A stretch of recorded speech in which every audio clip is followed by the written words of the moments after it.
Hi, welcome to another Malicious Compliance episode of StorytimeGuru. In this episode, we will read 3 of the best malicious compliance stories. Our first episode is titled, You Want Directions to Where? Okay. Our second episode is titled, Come in for my shift? You just suspended me. Our third episode is titled, Equal Pay for Equal Work. Hope you like it. Storytime Guru, the best stories from Reddit. If you like my content, please support my channel by clicking like and subscribe, and don't forget to hit the notification bell. You want directions to where? Okay. Posted by Garmstrong318. First off, before we start, this is in the UK. This happened in 2019 to me personally. I am also on mobile, so please forgive formatting and some grammar/spelling errors. I live in the UK in a tourist town/city in the UK, and as such when we are in the city/town center we often get tourists asking directions to this thing and that. No biggie, most of the time I just happily point in the direction, give as good of a description as I can, off I go. This Saturday afternoon in midsummer I'm with my family. And we are in town and looking for a place to eat when a tourist stops me, asks where can I find the Citadel. Now let me make this clear, I'm in the north of England and only place as what I know of as the Citadel, and that's in Carlisle, around 5 hours car or train journey away. So I politely say, sorry, I don't know what you mean. The tourist and his wife stop me and in a thick America accent say again, I want to go see your Citadel. Now normally most US tourists are amazingly polite and nice, but this cantankerous bastard was anything but. I repeated, I'm sorry, I lived here all my life and the nearest Citadel is Carlisle that I know of, but that's, turned red and shouting at my, I don't care what you think, you hillbilly, now tell me how to get there. This is yelled at the top of his lungs 6 inches away. So I calmly say okay, no problem, and I proceed to give him directions that will eventually lead him to a station nearby, not in the town/city but a village outside. It'll take him around 2 hours to walk there. He notes them down, I even point out landmarks he will see. Real things, I mean. I then say he will need to board a local train to a sleepily little place, actually it's a larger city, then changes trains to X being a town with a station around 1 to 2 hours south of Carlisle, and tell him he can get a connecting train from there. The smirks and says, here you hillbilly, that wasn't so bad to be nice, now was it, and gives me a quarter. No kidding, I have it. Cleaned off of course, still in a jar in my office on a shelf full of other coins you can't spend in the UK. You will be amazed how many dodgy coins you get from machines in the UK. I have no idea if the idiot followed my directions or not, or if he realized I gave him the most convoluted journey I could think of on the fly. Still makes me laugh to think of the idiot and his poor wife stuck of a train to Carlisle wondering where it all went wrong. Yes, I was a little shitty bit. If he had have listened I would have asked if he meant a local castle, but like I said, I've loved here all my life and it's never been referred to as a citadel, and told him how to get there in 5 minutes. Lesson of the story, don't be an arsehole. Quick edit. I mentioned this further up, but it's worth saying again, 99.99% of the American tourists I meet or interact with are very polite and very friendly, which is lovely to see. This is the one exception I've come across. Best reply by Esquire. I like how he, an American, called you a hillbilly. Ah yes, because the UK is very well known for that. Coming from England myself, I know what you mean with the dodgy coins. I tend to avoid using machines for that exact reason. Come in for my shift? You just suspended me. Posted by Azurix8. This happened about 3 years ago while I worked at a large pizza chain as a manager. Background: at the time of this story I was in college, coming up on 5 years of service at this company and 4 years of it being management. At our location I was the second longest standing employee, with one other manager having 1 more year than me, so it goes to say that we knew how to run the store smoothly and handle shift changeover and scheduling.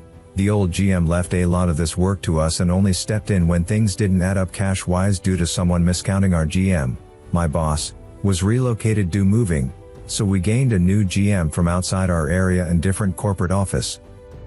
Cast: me as me, GM for new general manager, Mount for manager in training. It's the middle of a dinner rush on Wednesday and I'm running the line where we make the pizzas. Everyone is moving among and things are going smooth. Then I hear our new GM from across the floor talking to our Mount. GM: sure honey, if you want to leave early that shouldn't be a problem. Only problem is it very much is a problem. She is one of 2 closers for the night and I like going home before 2 a.m. on a school night. I have a 7:35 morning class, so no sleeping in, so I walked over. Me, hey, sorry to overhear, but did you just say Mount can leave early tonight? GM, yes, is there a problem? Me, Mount is scheduled to be a closer tonight with me to be trained on paperwork and help clean. Did you ask anyone else to take their pace? GM, no, but that shouldn't be a problem. It's only wet and you can manage it. Just leave when you're scheduled to and I can handle what's left in the morning. Me, okay boss if you say so. QMC. So the night is ending and me and my one closer are scrambling to get things done. I got the paperwork and daily cash put together and inventory while he cleaned. Right at the stroke of midnight I looked at him and said, boss said it's time to go. GM said to leave when scheduled. They will handle the rest tomorrow. Needless to say, things were not finished. Dishes were piled in the sink, floors weren't fully swept and mopped, and stations were not set up.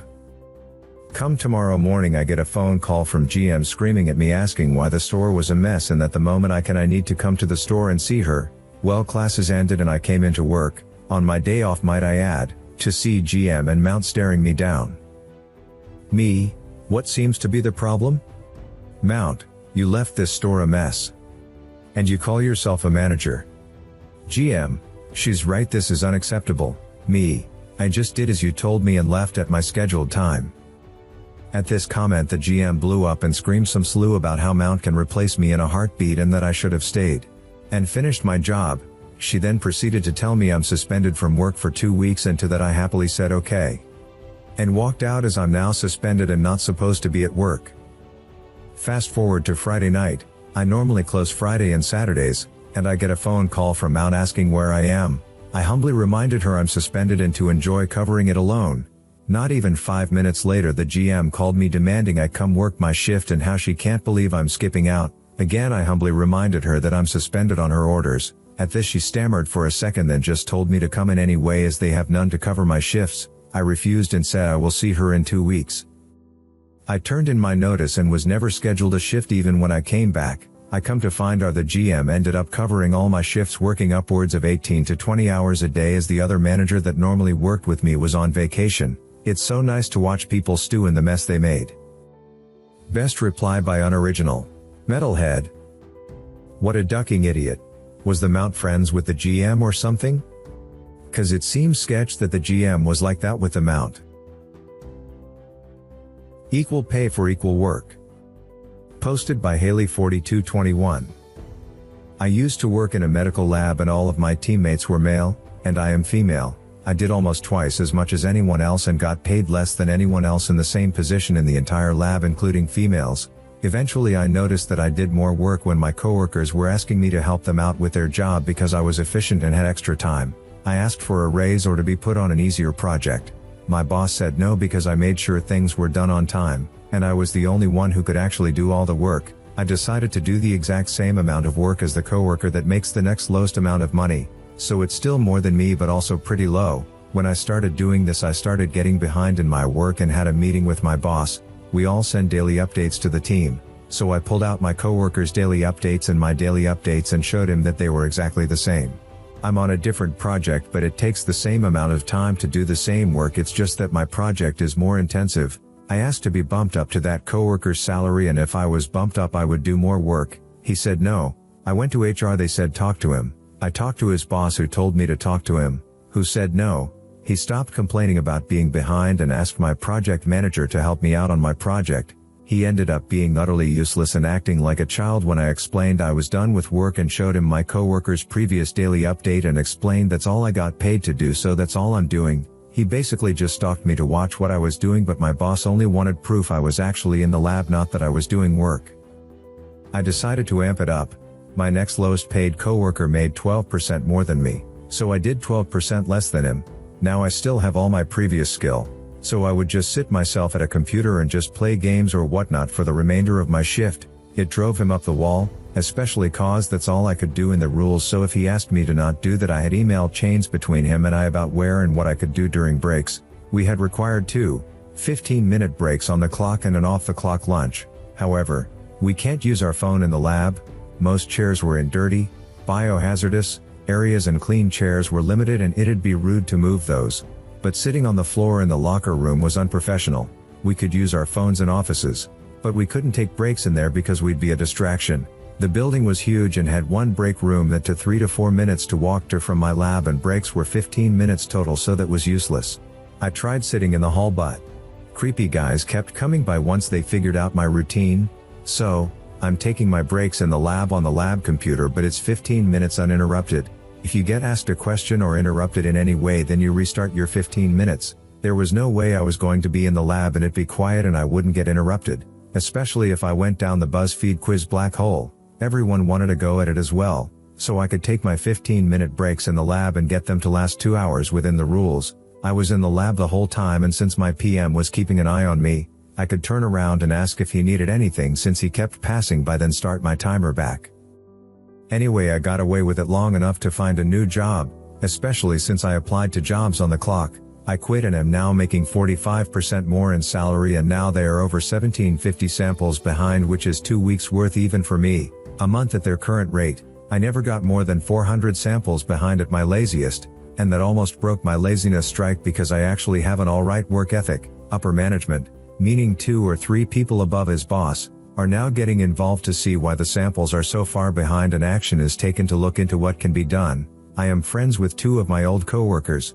One apologized to me and said he thought I was lazy and not doing my work, but now it's even affecting him since 2 people were taken off his team to replace me, and I am no longer organizing and cleaning. Messiness gives me extreme panic, so I always organize, just didn't let my boss know, and now my old coworker can't find anything cause nothing is where it belongs. The other one passed my boss and said, "Bet you wish you just gave her the $2 per hour she asked for?" And he made a nervous laugh but didn't say anything. Best reply by Zordicis. Good for you for getting a job that pays you what you are worth. It's a bitter lesson to learn that going above and beyond at your job means nothing. No raises, no thanks, just criticism, except being taken advantage of. Enjoy your new role. If you like my content, please support my channel by clicking like and subscribe, and don't forget to hit the notification bell.